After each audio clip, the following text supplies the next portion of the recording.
Governo República Indonésia oficialmente entrega a ambulância para o Governo República Democrática Timor-Leste, EDTL, e a Porto Dili. Conselhor Alam Sia, representante Ambasador República Indonésia e Dili, entrega a ambulância para o Governo República Democrática Timor-Leste, RDTL, liu husi cerimônia quinta-feira, loron Ronuluresin 5 fulang novembro, tinan rihunrua Ronuluresin ida. Conselhor Alam Sia ihani discurso hateteng, Governo República Indonésia continua a meter relação bilateral com Timor-Leste, inclui ajuda desenvolvimento setor saúde. Kami atas nama pribadi dan seluruh masyarakat Indonesia serta keluarga besar KBRI ingin menyampaikan apresiasi atau penghargaan yang setinggi-tingginya kepada seluruh pihak yang atas upaya yang sangat maksimal dan tidak kenal lelah dari pemerintah Timor-Leste.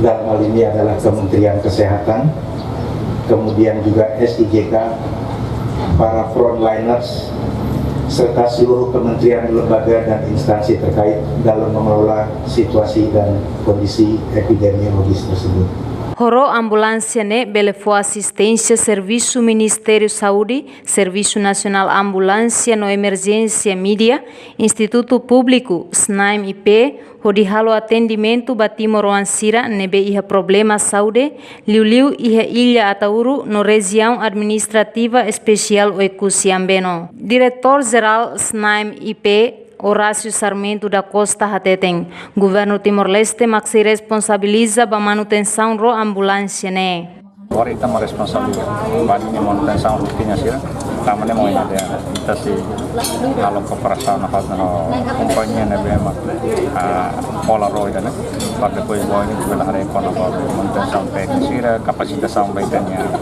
itanya nak koda no itanya asisten nak koda semua media pada poin kita tidak nafas dan poin asisten sebaitanya dari Atualmente, o Ministério Saúde prepara uma emanância onde participa treinamento operação ro ambulância ne. Orçamento para ro ambulância ne o montante $200 mil americano, inclui viagem russo Surabaya mai Timor-Leste. Participa e a cerimônia ne Ministra Saúde Odete Maria Belo, representante Ministro Finanças, Diretor-Geral Ministério Finanças, Antônio Freitas, Diretora Saúde Dili, no convidado Sira. A foi em cerimônia entrega a ambulância ne, também são o Reverendo Padre Evaristo, no continua cocoqueiras viagem o Porto Dili, Bahia Atauru. Reportagem Adasa Vieira, Celestina Falo, Televisão Timor Post.